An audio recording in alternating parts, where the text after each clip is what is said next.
A very good afternoon from Cape Town, South Africa. I'm Brigitte Limbanda, your host, and welcome to the Water Show. With me today is Benoit Leroy. He's the CEO of Water Shortage South Africa. And the reason we're speaking to him today is because Water Shortage South Africa and OUTA held a rather important press release today. We want to ask him what that press release was about.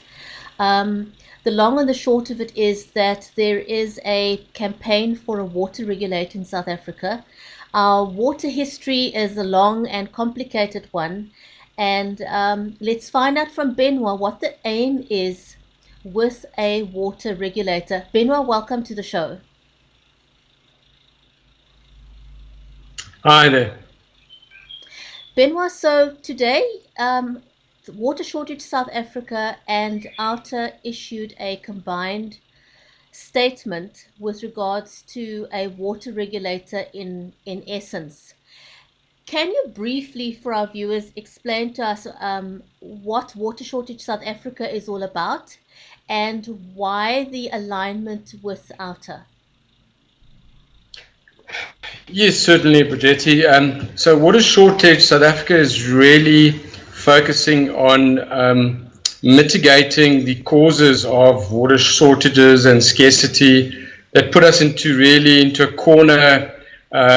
So the paradigm of scarcity is one that industry is focusing on, government, etc. And we firm proponents of the paradigm of abundance as propagated by Anthony Turton. Having said that, OUTA have got a lot of traction and gravitas, have an environmental portfolio, and by jointly addressing this fairly complicated and big task, we 1 and 1 equals 3. So between the two organizations, we have the ability technically and also from a social outreach perspective of being able to get some traction into having a water regulator, which the work started in 2008 roundabout by Department of Water Sanitation, and it's still carrying on with obviously zero real progress because DWS is very politicized, as we know. And really the aim is to have an independent water regulator where the bulk water provider is not the regulator. And DWS is the bulk water provider and also supposed to be the policy generator. So there is no policy at the moment that's valid. What we want to do is help government in unlocking the water constraints, and through an independent water regulator give some predictability, some stability, and some regulation like we have in the energy sector. And also what we'd like to do is to prevent the debt hole of 400 billion being repeated in the water sector. And I think the timing is right to actually do this. And we know DWS is in a mess at the moment. So they need to focus on policy and bulk water, and the independent water regulator will focus on regulation. So most sectors are regulated, this one is not, and I think the time is right, and our two organizations are really well positioned to do that. Right. Welcome to Caroline and also welcome to Charles Dupree. Charles asking, are we still in a water crisis? And I think that question is quite relevant to the need for a water regulator. Yes, the water crisis is actually extreme. So we've had all our water's been allocated, our surface and groundwater, since 2002. It hasn't been widely advertised outside the water sector, and the City of Cape Town Day Zero situation really started sensitizing parts of the population that we have a water crisis. The water crisis is far worse this year than it was last year than the year before. And in actual fact, without water security, we will not get foreign direct investment. So South African companies are investing more outside of South Africa than in South Africa for a host of reasons. And one of them, there isn't water certainty. And so the crisis is contributing directly to unemployment, to a shrinking economy, to increase in social unrest and the likes. And we are unable to feed our population. So everybody talks about the water, energy, food crisis. The nexus there. We need water to make energy. We need energy to convey water. We need water for agriculture. And in actual fact, the reason why economy not the reason. The biggest economic contributor to our decline is the lack of water. So agricultural output went down by 30%, I think, third quarter last year. And in the post you've been sharing, you'll see in the media statement and the presentation, we have some detail, what we call big water, and we need 2,000 to 3,500 liters a day per person to get 2,000 to 3,500 calories a day to feed ourselves. That's the big water. Everybody's focusing, and even in Cape Town, and it's a natural thing, is focusing on the 200 liters. We call that the medium water. And then you've got what is our human right, is the 2 liters of water per day, 2 to 25 or whatever the case is. So we are constrained, we are in a crisis, and it's actually getting worse because population is not waiting and there's not extra water. The droughts are just, let's say, blindsiding us and highlighting our weaknesses. Right. And of course, I mean, there's other hidden uses of water that we never even touch on, that adds up to the water crisis. So what is the relationship between Water Shortage South Africa and OUTA, and why did you feel it was necessary to combine your efforts with OUTA? So what we've done is we've formed a joint venture. It's a 50-50 joint venture. So we are real partners, and it doesn't matter who's bigger. We're both good. We're 50-50 partners, and between ourselves we have the required access to water scientists, policy specialists, and water engineers, and also the social engineering aspects of it. So between the two organizations, we're able to pool those resources and leverage off it. OUTA have been looking at this for a while, but hadn't really knocked on our door, and we were knocking on their door on the Water Alliance project, for example, and with a lot of other non-profit companies, and we decided, let's start with regulation. And between the two of us, we actually have enough reach and capability to make sure that this project takes off and that a regulator is implemented within the next 24 months, irrespective of whoever's the ruling political party, national, provincial, or local government. We're going to depoliticize, and I think OUTA's got a very long track record in this. We're going to depoliticize water in South Africa. It's a national resource. Depoliticize it, because infrastructure takes 10 to 20 years to put in place, and political parties look at 5-year visions and change. So we each have what the other doesn't have, so it's really quite a good joint venture. And I think also the people we have involved, the eminent people like Harhard Muller is on our steering committee, who is an internationally recognized water policy and regulatory specialist, retired for Department of Water Sanitation. Professor Anthony Turton, who is a globally recognized water political scientist, etc.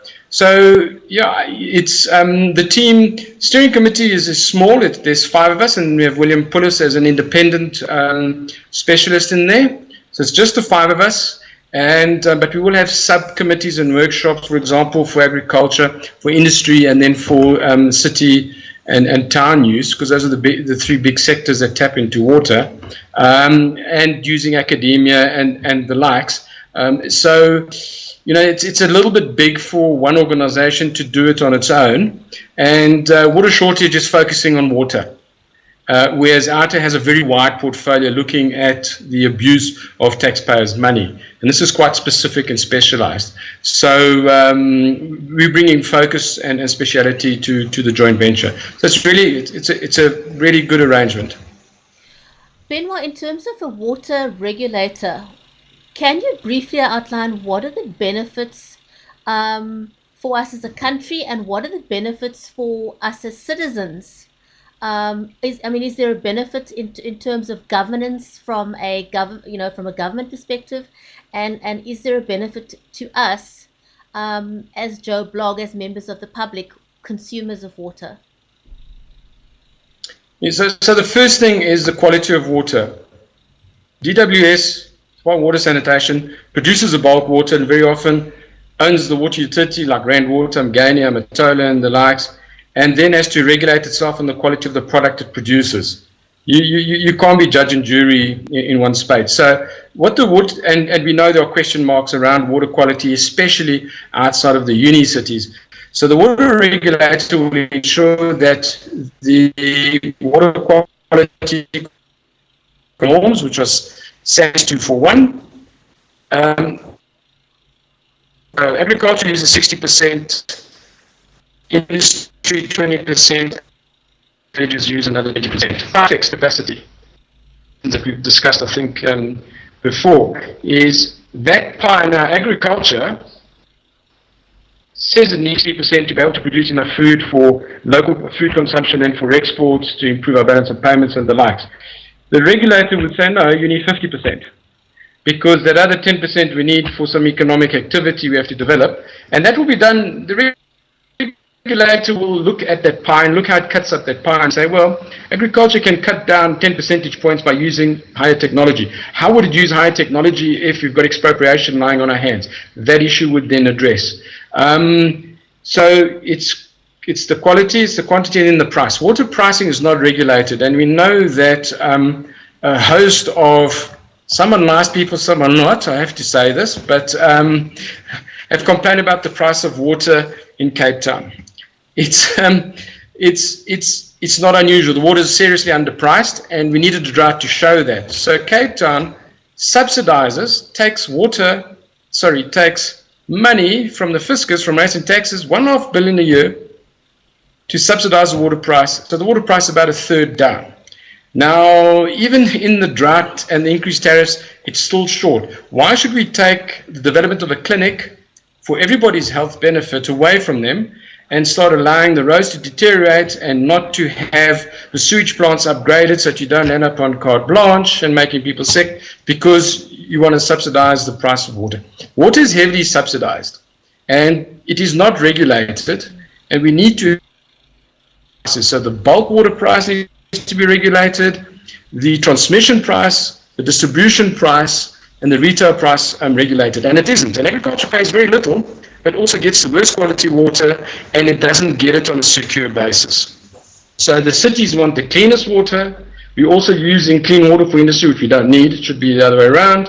And at what price? So those prices need to be ring-fenced, and that's what NERSA does, for example, and we're having this fight in the country as to who pays for the debt, etc. But in water, we don't have a discussion because there is actually no regulation, and we need to make sure that the price is put right.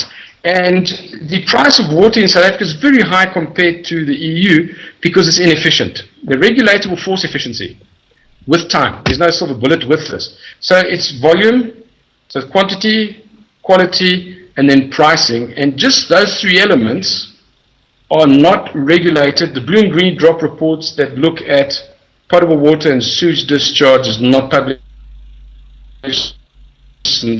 There's no price regulation, and the pie is fixed for a growing population, and we are constrained industrial development because no extra water. The regulator needs to be put in place to apolitically distribute the pie in the right quantities and pricing, and at the same time give predictability, because infrastructure needs to be invested in, and government has said the fiscus is dry. It can't even bail out 100 billion for, and these are big numbers, we talk about them flippantly, can't even bail out 100 billion that Eskom needs to keep the lights on. Where's it going to find R1 trillion to put water and sanitation infrastructure in place? So we need predictability. The regulator will not on its own be predictable, but will help with the predictability in South Africa from a long-term perspective, so that we can attract the pension funds, the commercial banks, the development banks, and general global and South African utilities to take that space and invest the R1 trillion. But to add to that is the regulator will be, once policy is sorted out, the regulator will ensure that we get at least R3 trillion of investment in South Africa, because that's the multiplier globally that the World Bank talks about, a 3-to-1 ratio, which will really kickstart our economy. Mining, we know where it's going. It's going downhill for a lot of reasons. Water's got a big uphill curve with growth opportunities, skills development, and doing away with the unemployed labor pool. So we need to start somewhere. So this is the sanity check to start with it. We would liberate DWS then to spend time on putting a proper water strategy together, from which policy can be made that is investable. Right. So all round, it's going to having a regulator in place is going to unlock the economy. It's going to free up DWS to do what they need to do, and it's also going to ensure the availability of water across the board, whether that is for the general population, whether it's for agriculture, whether it's for industry, whether it is for mining. And the regulator then, correct me if I'm wrong, that function will also help us root out the cause of corruption that we're currently seeing in DWS, which is preventing us from unlocking the economy. Yes, between the Treasury and the, let's say, Municipal and Public Finance Management Acts and the regulator, we can jointly root out or make it a lot more difficult for corruption and for fruitless and wasteful expenditure to take place. If the price is regulated, it helps with the supply chain already. It instills a level of governance automatically that's required to meet the regulator's obligations. But like we see under Nurse's watch, Eskom was seriously corrupted and captured. And I think there's a lesson to be learned. We are busy with the cleanup. So the regulator is not a silver bullet or a guarantee there won't be corruption, but it will make it more difficult. And we do know that the extent of corruption in DWS has not been, it's busy. I mean, the president announced today they're busy moving on with the hawks at gaining water, for example. But, the extent is not known. With a regulator, it's more difficult. So it works for the people. And, part of what OUTA, for example, is very good at is engaging and mobilizing society, helping with awareness. So today's event at the National Press Club was the first event of the year, and water's #1 on the agenda. So we can make the public aware, make industry aware, and government aware that water is important. Once that tap goes off, you've got 2 days and you're dead. So what do you do? Correct. It's So Benoit, what can industry do? What can Business South Africa do? And what can we as citizens do to help OUTA and Water Shortage South Africa make a water regulator happen? So tomorrow we're having our second steering committee meeting where we're going to flesh out the final details of our strategy and the action plan that comes out of that. So how we're going to actually step by step get the water regulator project implemented. And yes, there's a common thread there. We need to raise funds. Without that, we can't raise. Without raising funds, one's unable to actually get the resources to put this together. And we think it's a 24-month window. Hopefully we can do it a little bit quicker. So we're going to embark on a fundraising drive, a public and business fundraising drive. And we're going to ask government very nicely, seeing that we're helping them. We give them quite a discounted rate. So, if it costs them 50 million to do it, maybe they can give us 20 or 30 million, and we'll do the rest of the work with industry contributing and through crowdfunding. So that campaign, we are busy working it out, and as soon as it's ready, and it'll be very soon, we'll be jointly launching that so that everybody invests as much as they can possibly afford into our water resilience and our economic rejuvenation. So basically saying watch the space and more details will follow as to what it is or what role we can play as members of the public, industry and business to help you towards making a regulator happen. Yes, and I think if we look at the successes, for example, that we've had and that OUTA's had recently, there's a lot of funding that's come from the public and from business. A lot of funding and a lot of good work has been done on various fronts. And OUTA today, they mentioned they've done over 100 projects. So there's a lot of goodwill. There is a lot of money, and every rand counts. And I think we're expecting good support. And I think industry will gain the most. Agriculture and industry is 80% of the water use, and we're going to be sure to ask them to come to the party. And I'm pretty sure they will, because the 1 trillion rand and the 3 trillion rand is the selling point here. And there's a lot of money to be made there in a regulated, reasonable manner. I think what we lacked was direction, and I think we now have some sort of direction with the regulator. And I think Professor Anthony Turton has talked a lot about the fact that there isn't really, it's not really a lack of funding. It was really a lack of security, and the fact that the corruption was an impediment.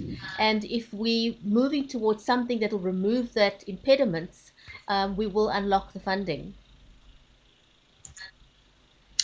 Agreed. Absolutely agreed. And also we are making this as the number one priority in the economy from our perspective. Not forgetting energy, but we need the water to be secure. We need to be resilient. So in the National Development Plan, water is number one, and everything else will flow out of that. So to add to whatever's happening within the energy sector is that the water is actually the most important. And it's unfortunately the awareness is not really there, but in business it's fairly aware, in agriculture it's quite dire. So we actually have the majority of the stakeholders, apart from parts of government, and let's say the average person in society is not fully aware yet, and that we're going to work through. But I think yes, the path ahead is a lot clearer, and it's a lot more open. And I think the president's shown today that he means to root out corruption in the water sector. That's quite a bold move. And yes, so this year's priority is to get the Water Regulator project with some very good traction, and the sooner the better for for everybody. Benoit, thanks very much for shedding some light on the Water Regulator and how we can benefit from that. And we look forward to hearing more about what it is we can do, what role we can play in future. Thanks, Brigitte. My pleasure. Thanks, Benoit. Thanks for joining us, everyone. Please share the broadcast, and we will be back again soon with some more details. Bye, everyone. Thank you. Bye.